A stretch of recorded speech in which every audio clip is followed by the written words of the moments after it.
So this is preparation for a small get-together. We call them mini get-togethers. Bob and Jason are going to come up with period saws.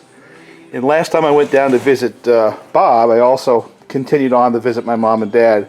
Something I need to do more often, by the way. And, you know, you only have so much time in life, and you can never forget that the family is actually the most important thing. And, you know, current events aside, you got to sometimes keep in mind what's really important. My father had this saw, and this has been around for a very long time. When I was a kid, this was a saw that we used for firewood. Zoller's used to be actually a top-flight chainsaw and boat dealer. They sold Evinrude and Duranautic boats. Duranautics, by the way, are built in Marathon, New York, or used to be. They were aluminum boats. They were the best you could buy in their time. But lo and behold, when I get up to my mom and dad's, my dad says, "Can you please take this saw?" Because he no longer can run it. So obviously the answer was yes, I'll take it and get it back running. So yeah, there's some history for this, and there's some sentimental value. But for a saw guy, there's some interest as well. This is actually a quite nice Homelite XL12. And I'm not sure what ignition it has yet. I don't really know. But it does have a fairly common carburetor. But it also has a common problem that just about every Homelite that I've seen over the years that's been sitting has. And that is a rotted fuel line. So what my goal is in the next couple of hours is to pull the carburetor and come up with a fuel line concept where I can get this to run and then use it tomorrow in our get-together. So the two saws I want to bring are this saw here, if I can get it to run, and a saw that you've seen quite often is my old Homelite XL925. So anyway, let me turn the camera off and get these nasty old rubber parts out of there and see what I can do with it. Great old saw. Homelite Super XL. Very, very nice shape. I think this saw was actually purchased in the 1970s. And if I remember correctly, what had happened was my dad used to take his Homelite saw and bring it down to Zoller's for sharpening and, you know, basic maintenance every year, and then they bring it back, it was ready to use. Of course, they had a fireplace and burned firewood, and my dad would use that to block up the firewood he got.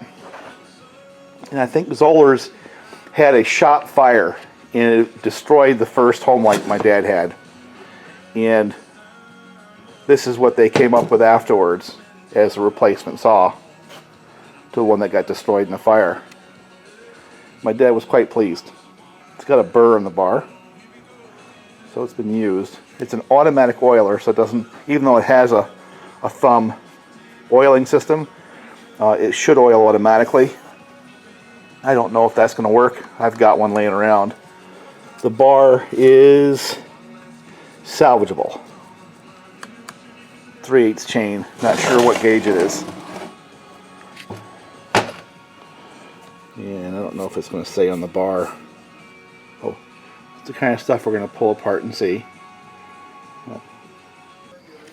Now, I don't know if this is going to pick up well, but if you see right there, that's the hole where the fuel line goes down into the tank, and I've pulled out the old fuel line. Of course, it comes right through here, right to the carburetor.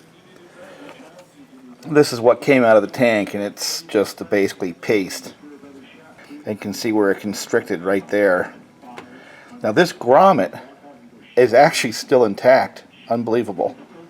So what I can do is put a new fuel line through that grommet. That grommet goes right there in that hole, and then to the carburetor, and I should be able to get this thing running pretty quickly.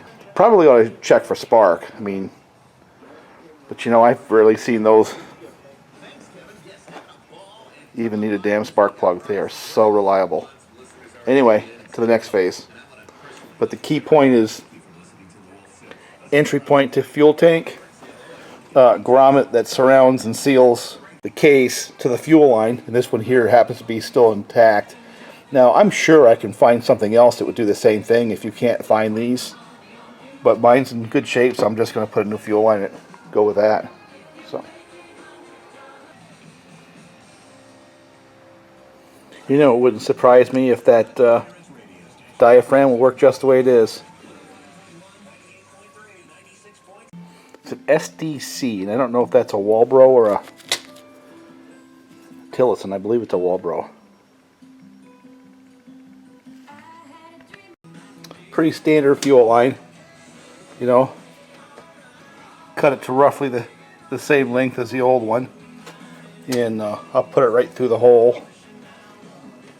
Then I'll fish it out with this and put the fuel filter back on, and then cut this to length to get to the carburetor, and I should be done. Hear a cow in the background. She's mad because her calf is across the road and doesn't want to come over here. As usual on a job like this, the hardest part of the whole job is getting that little grommet back in without destroying it. And I try to use things with blunt ends instead of bladed screwdrivers to push it in, and I was successful. Now I got the end out. I'll put a fuel filter on it, cut the length, and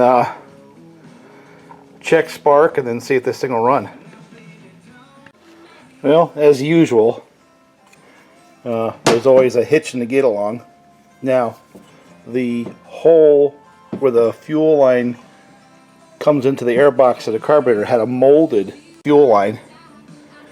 That grommet actually is, and the fuel line's one piece. So I'm obviously not going to find something like that. So I think what I'm going to do is just cut a hole in that one and then use it as a kind of a space filler grommet type thing to run the fuel line through.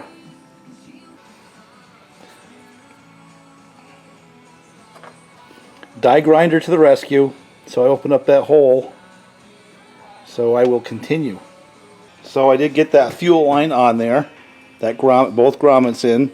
It's a Walbro carburetor, so I don't have a carb kit for it, so I just have to hope that the one in there is okay. And it looked pretty good, you know.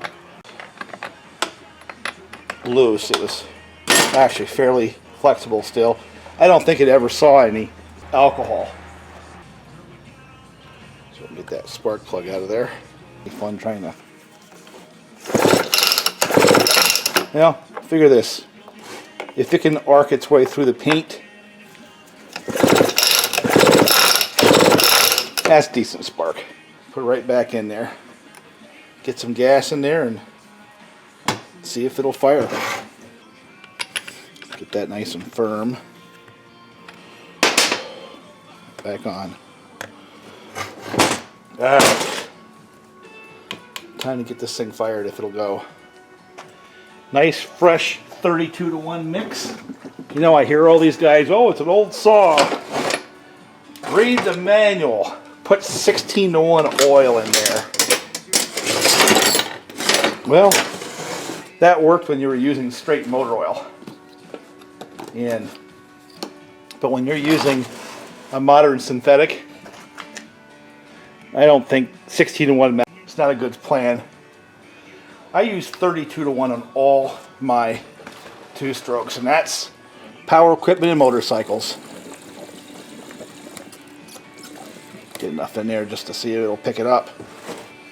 And I mean, there's a reason behind it, but you know, you get all the online experts, so it doesn't really matter what you say. Here's the deal. 32-to-1 works. And when I've been taking down my saws, when I'm doing the research to see if the modifications I do work, I always have a nice oil film on the parts that require lubrication. And I've yet to have an oil failure. What else do I really need? Now, we got a choke. Gas tank leaks on the cap. I'm going to have to pull this over down here. Good compression, unfortunately for me.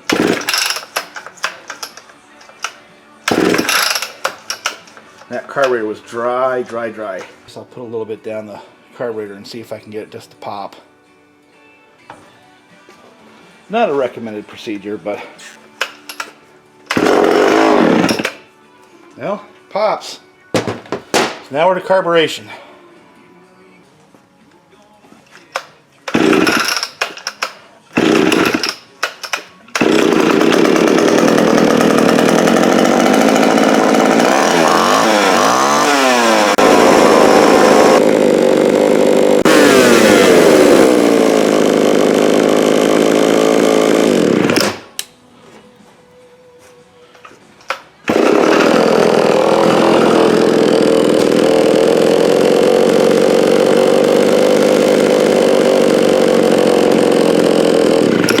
Well, it runs. Something to work with. That to me is actually quite impressive. So now that we have it running, now what are we going to do with it? You know, in order to get it ready for tomorrow, it needs a different chain. I really don't know what I have for chains for this darn thing. I don't know if that's a 16 or an 18. Let's take it apart. It's oiling. Look at that. Isn't that funny? Still has oil. So all this thing needed was a fuel line. I gotta tell you something. That, my friends, is not uncommon. Even though it doesn't have a carb kit and all that good stuff that we usually do, that saw is still gonna run. Cut wood. Put wood on the trailer, as Bob likes to say, or wood in the truck. Now let's see what we have for a chain. Now that it's blown my eardrums in.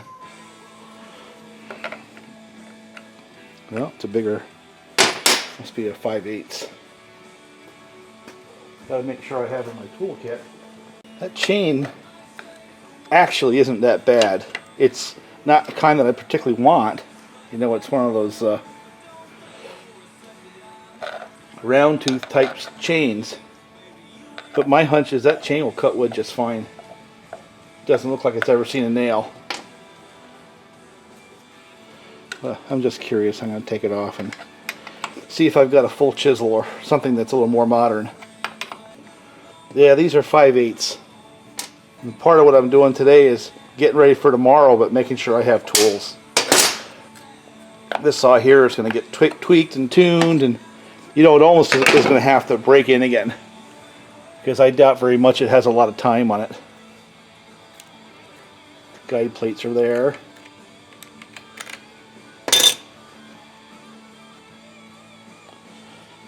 You notice it has a inboard clutch. If you think the Husqvarna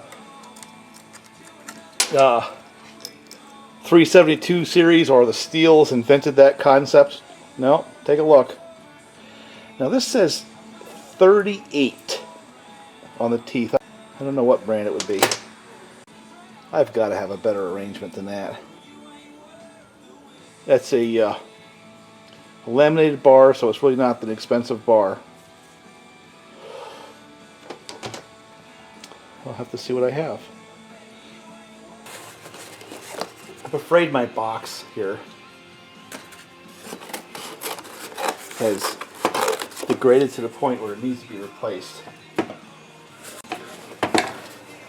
Tell you what, that does not look like a bad chain. Been used. Let me see if I see any dinged up teeth on it. So the bar and chain quandary continues. I really don't have a good bar and chain combo for the XL, at least out up here. I've got a good chain, but this bar is junk, you know. And this one here takes a 50 gauge chain, and I've got 58.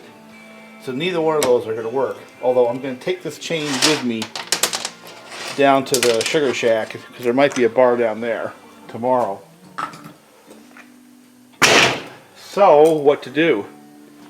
Got the old 925 running. It's showing its age a little bit. It's got an air leak somewhere. Not a bad one, but it does have one. Seals are probably shot by now. But it runs good. I mean, you gotta tune around it.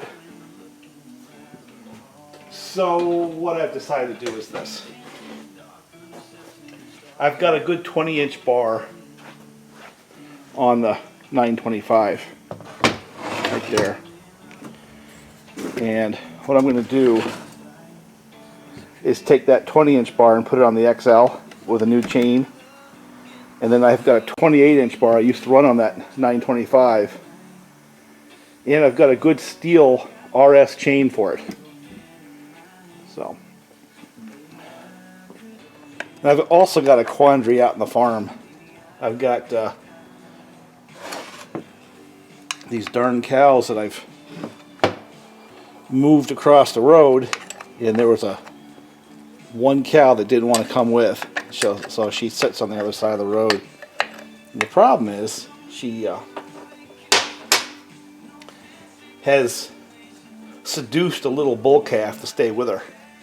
So anytime we get over there trying to get her to come across the road, she gets in between the gate, so the bull calf can't come across, runs him down into the field. So, you know, and the funny thing is,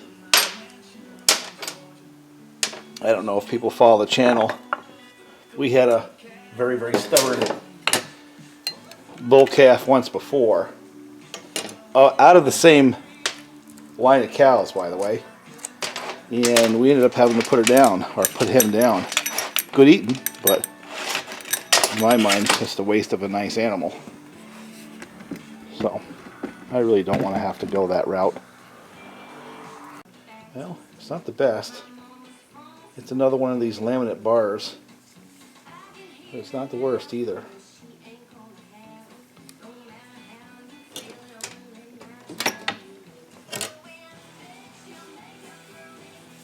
This bar looks like it's in pretty good shape. Well, the good thing is the steel, because it looks to me like that's a 50 gauge bar. I'll find out in a minute. I just have this feeling that once upon a time I was pretty sure it was a good idea to use steel chain on my old homies. Yeah. That's exactly what this was for. My hunch is the chain adjuster is not even that far off either. So I have a hunch that's the configuration that came off that saw. I cut a lot of wood with that saw. Really did. A lot of wood. Oh my God. Yep. Truth be known, that is a little bit much, a little bit more bar than that saw can handle. You know? I mean, it pulls it. Don't get me wrong. It's a big old powerful saw. But I know it's going to get an argument from the guys to say, yeah, that's what they're rated for and all that crap. But in hardwood, 24 is about as much as you want to go with a saw like that. Torque monster that it is, still. So, and plus it being as big as it is, as a saw, chances are it's not going to get a lot of use tomorrow, because my old back's not going to horse it around. You'll probably see me in the videos looking really frisky there with a saw for 15-20 seconds, and then the shot goes away. And that's going to be because my back hurts, and I don't want to show on video how much it hurts and how much I limp. See? Even after all these years, a lot of this stuff still sits around. So I just bring those things up finger tight. Then go about trying to adjust this chain. That's a lot of bar for this saw. You know, one of the reasons I don't like running those big bars like that, think about it for a second. Out in the woods, chain gets dinged and dull. How long is it going to take that chain and file it to sharp again? Yeah, think about it. So this will not be Bar looks like it's in good shape. This will not be my primary saw. I'm gonna put some bar oil in it so it's pretty much just ready to go. You know, I have yet to find a clean way of getting bar oil into this saw all the years I've had it, other than this. And even this, I always overfill it and spill it all over the place. There it is, overfilled. So I'm done. So this saw is essentially ready. Got it fired. Maybe I'll bring it out and fire it up for the video. Now back to this one. A little dirty, but guess what? It's going to get dirty tomorrow too. And this one needs the bar blown out.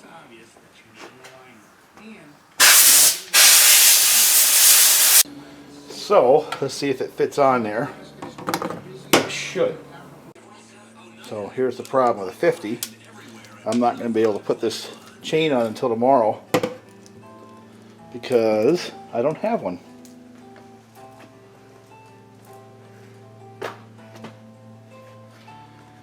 But I do have the chain that came off the bar. Some goofy off-brand thing. Don't know what it is. It says Sandvik on it.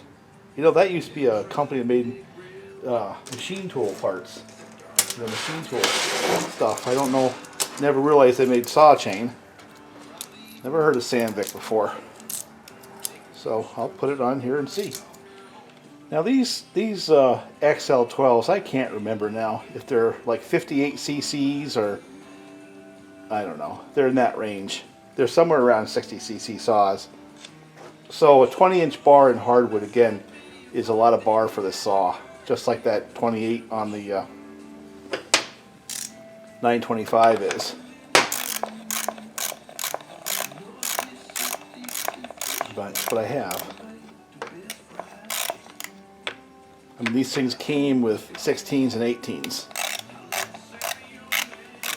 20 is a lot of bar for it. Go fire these things up and have myself a little video. This is the preparation for tomorrow's mini get-together where Bob and Jason come up and pay a visit to the farm and we go do projects. You know, sometimes I get asked, why do you guys do that? It's like work, you know? Well, I think the closest analogy I can come to is this. This is like going for a trail ride on a motorcycle, burning 2-stroke oil and having some quality time with some friends. Here's the difference. At the end of the day, I've done something that's worth it. It's worth something. Whereas when I run that motorcycle, I burn gas and go around in circles and going nowhere fast. And yeah, we have some good times and experiences, but there's no firewood in the truck at the end of the day of motorcycle riding. I'll tell you that. Done years and years of it. It's kind of like a derivative of what the boats guys say, you know. A boat is a hole in the water you pour money into. Well, motorcycles are a hole in the air you pour money into. So now do they run?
run.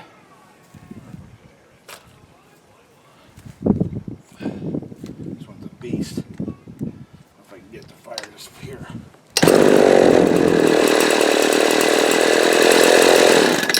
That's it. They're ready.